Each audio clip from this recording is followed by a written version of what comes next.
guys, it's Katya. I finally felt like filming a story time again, but something about doing it like sitting down in front of a light and everything, I don't know, it just made me feel really weird. So I came to my comfort place, which is my car. So today I'm gonna be telling you all the horror stories that I went through working at Target. First, I'll set the scene. So because of COVID, I did not go back to Boston for college. I stayed here in California, but I did not want to live at home. And because of that, I had to get a job, and I wanted the max amount of money I can get. So Target pays like over minimum wage, so I was like, sure, I'll work there. Now the first couple days of working there, I was like, wait, this is kind of fun. Like, there's not a boss just monitoring you and telling you what to do every second. They just trust you to get your work done. I was a style consultant, so I wasn't at the cashier dealing with rude people. I was just like picking the layouts of the store and like placing, like restocking clothes and everything, helping customers. And I liked my coworkers, the ones that were my age. We were talking, and I remember one time she was like, oh, has anything weird happened yet? And I was like, this is my first week here, what do you mean? Like, what could happen? And she was telling me, she basically told me that Target is a hub for weird ass people. She was telling me how one time this guy like went into the bathroom and started a fire, but she also told me all the times that creepy men hit on her. So now let me tell you about all the creepy men who hit on me. Now obviously you get a lot of like little comments. You get people asking you for help when they don't want help. But it's fine as long as it's like respectful, I guess. Other times it's like these like three grown-ass men coming in together like looking for swimsuits, and they're like, can we try it on right here? And I'm like, no, I don't want to see your... And then they like lift up their shirt. They're like, who has the best abs? Like, you can tell us. They're like 40. But sometimes you're simply in danger. The first notable one I can think of is, so I'm restocking the men's section and I see this guy walk into the section, and like you can already tell who is gonna hit on you. Like, he's constantly staring, whatever. I'm trying to go to the opposite ends of the store so he doesn't hit on me. I feel like that's kind of a hint, right? I'm like fixing things up, and then he comes in to where I am, so I go to the other side. Not that he's following me, I'm just saying that's what I was doing. But then I hear him say, oh, excuse me, miss, and I think he's gonna ask me a question. And I'm behind this clothing rack, so like I turn to the right and he goes to the left, and I laugh, and I go to the left and he goes to the right, like it's like, you know. And then finally I get over, I'm like, oh my god, that was ridiculous. And he's like, oh yeah, it's like we're playing hide and seek, like you wanna play tag, you wanna play a game? And I was like, huh? I've never been like, what the fuck did you just say? He was like, you wanna, yeah, we could play tag if you want, we could play a game. And then I completely ignore him. I'm like, did you have a question? And then he gives it a second, like, I was like, do you have a question? He was like, yeah, like, do you have this size? And I was like, what the fuck? And he was buying a swim trunks, so he was like, oh, but I'm going to like a pool party. Keep in mind, he's at least 40. I hope when I'm 40 I'm going to pool party still. He's like, I'm going to this pool party, will it be okay for that? Like, or does I look stupid? And I'm like, no, like I like the pattern, it's fine. And he was like, oh, okay, so what do you do after work? And I was like, I have the night shifts, my dude. Like, I get home at freaking midnight, so nothing. I go to sleep. And then he's like, oh, midnight, that's perfect. Like, why don't you come to this pool party? And I was like, usually you don't have pool parties in the dark and cold. And he was like, no, I swear we'll still be going. It's gonna be a rager. Like, you should come. And I was like, no, I'm pretty sure I'll be tired. And he was like, no, come on, like, you seem like fun, whatever.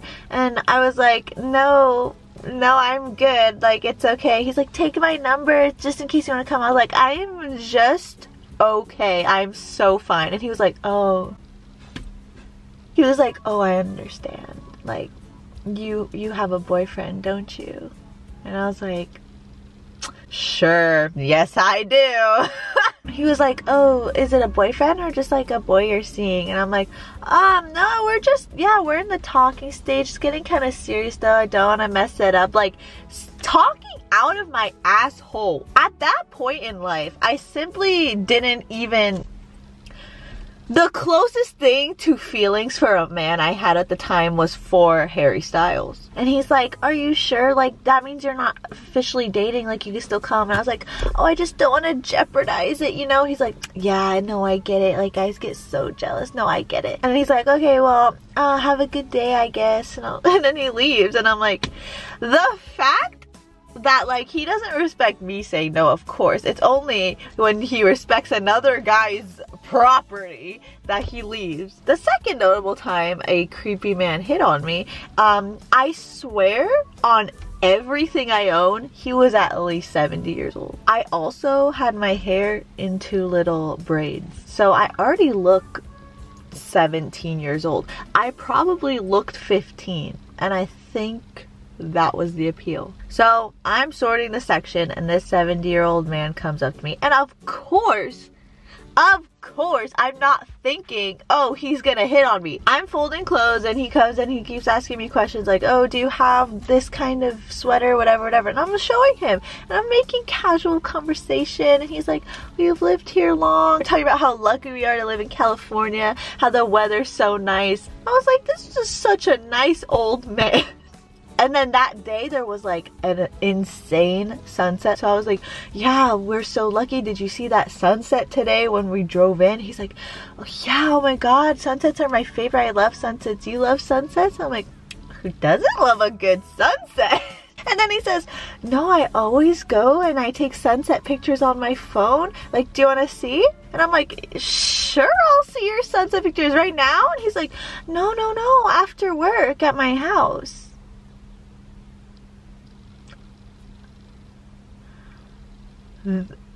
I can't even explain to you what my face did. He was like, yeah, after work I could come back and pick you up and you could look at my sunset pictures. And I was like, no. And he was like, oh, you have a boyfriend? And I was like, sure I do. Oh, that's okay then. If you have a boyfriend, it's okay. And then he leaves. Anyway, these stories aren't just all about men hitting on me because I'm so desirable. So Target was an attraction for lots of people on drugs. And I had the night shift. This one man comes in and I can literally, he's in the front of the section and I'm like here. And I can smell the alcohol on his skin. And then this other man comes and I don't even know what kind of drugs. I couldn't tell you the drug, but he's like, oh my gosh, like, you're so beautiful, can you help me? Like, oh, you're so lucky to be living life. Like, let me give you some life advice. Let me give you some, like, freaking out. I'm like, please give me some life advice. I'd love to hear it. He's like, just live your life. Don't care what other people think. Like, eat that bag of chips, but not too many bag of chips because you know you're beautiful. So you don't want to eat a lot of bag of chips, but like, just like live your life, you know? And I'm like, and there were also times where I'm gonna get sued for this. Some Target management simply did not follow the training videos I had to watch every day. I was in the section and I could like just smell something. I had no idea where it was coming from. I was checking all the shelves. I'm like, where the frick is this? In the corner of my section, there is a dirty diaper. When I tell you the bathrooms are simply 10 steps away from my section. It is across my section. I don't think I've ever been so angry in my life. I have a walkie-talkie, you know. I was like, so there's a dirty diaper in my section. Can someone come clean it? Because we have like cleaning staff. And in the training video, it says if you see any chemicals, a spill or anything like that, do not touch it. Call someone to come get it. Like, it's literally in my training video. And also, I'm not fucking touching it. What? So I'm calling and no one's answering. And like the third fucking time I call on the walkie-talkie, I'm like, hello, it's smelling. Can someone please get it? This girl, she wasn't my manager. I don't know what section she was in, but she was like, can you just clean it? Simply not in my job description. She was like, there's plastic bags and gloves in the like team member room. Just go get it and clean it. And I was like, And now I'll tell you the reason I quit, because somehow those weren't the reasons. I put up with all that shit, but the thing that got me was my freaking manager's lack of organization. So my target, I don't know if this was, I was shocked. So I don't know if this is all targets. Mine had such an old system. There was no digital schedules, like they'd literally post it on the wall. And then like if you had to request a day off or 2 weeks off, whatever, you'd have to wait till you're there and then go onto their computers and have them log you in so you can request time off. And if no one was there, sorry, you can't request time off. My mom's birthday was coming up. I went on the computer and I asked for that day off a month in advance. One day, I'm pretty sure also it was like a Wednesday or a Thursday, and I asked for it off. And then when it comes down to like a week before that day, I'm like checking and I'm on the schedule and I'm like, oh, they must have not seen it. Because at my other jobs, if I ask for a day off, they give it to me. So I go to my manager and I'm like, oh, did you not see my request? And she's like, no, sometimes we don't look at it. And like, if we don't look at it by the time the 2-week mark hits, then we have to deny it. But I put it in a month before. I put it in 2 weeks before the 2 weeks notice because you didn't want to look at it for a month. I can't get that day off. And she's like, yeah, that's just how it works. And I'm like, so you purposely, I'm in my mind, I'm like, so you purposely just don't look at it so you don't have to give anyone time off. Which, after asking around, that is what happens. Little instances like this keep happening, just like an organization, like no one knows what they're doing. But I let it go. Until I had finals week coming up, and in my literal interview, I was like, don't give me this job if you're not gonna give me finals week off. Like, that's the only thing I need. Just 1 week, which is like, I work probably three days a week, so 3 shifts. Just take 3 shifts off. That's all I need. And she's like, of course we can do it. Like, no worries, of course. So final week comes, and I've literally had this time off request in since I started working. So think 4 months. And then I see request denied. So I go to my manager and supervisor and I'm like, I told you in my, she interviewed me. I was like, I told you in my interview I need those 3 days off. And she was like, you want 3 whole days off? And I was like, I literally told you. Like, I told you don't give me the job if you can't do that. And then she pulls up my schedule and I'm working 3 days. And they're not on weekends, by the way. It's like the days I literally have a final. Like, I cannot just miss my whole final. She's like, I can maybe give you 1 day off. And I said, no, because I will literally fail my whole college. She was like, oh, I guess you can ask her to switch. And like I said, this is an old system. We don't have contacts of all the employees. Our schedule are literally thumbtacked on a wall. So I go to my manager and I said, oh, she said she'd switch with me. She's like, wow, you owe me big time. I owe you big time for not even doing what you said you would? So I was already pissed. I was pissed at this point, okay? I'm living alone trying to pay for shit by working at Target when their manager is not organized time-wise at all when I'm in school. So I have to be organized time-wise or I will explode. And then the day I quit comes around and I'll tell you why. So I was on the paper schedule on the wall, okay? So I come in for my shift and I'm trying to like swipe in and it won't let me. So I go to the HR person, I'm like, it won't let me swipe in. And she's like, oh, let me see if you're on the schedule. And she gets on the computer and I'm like, no, look at the wall. That says my name. And she says, oh, your name's not on the computer one. And I'm like, there's a computer version? And she's like, oh yeah, only for managers and HR. And I said, okay, so she took me off the schedule on the computer, but no one changed the wall last week. So what? And I'm like, okay, so I guess I'll leave. And she's like, no, since you're here, you have to stay. I said, you just said I was not on the schedule. She's like, yeah, but if you thought you were, like, you should stay. And I was like, let me just talk to my manager. Oh, she's not here. Okay, let me talk to any style coordinator, manager, whatever. All of the style department is not here. Then why the fuck do I have to be here? But how do I punch in? She's like, okay, so just write your name on this piece of paper. And immediately I'm thinking, oh, okay, so I'm gonna work and I'm not gonna get paid because I'm simply not gonna punch in. And no one's here to see that I'm here because my whole department isn't working today and this HR person is leaving in 10 minutes. So I write my name on the paper and then I go work like 2 hours. And then I take my lunch break and I'm like still thinking like, I'm not gonna get paid. What am I doing here? No one is there. And I'm like, so I call my mom.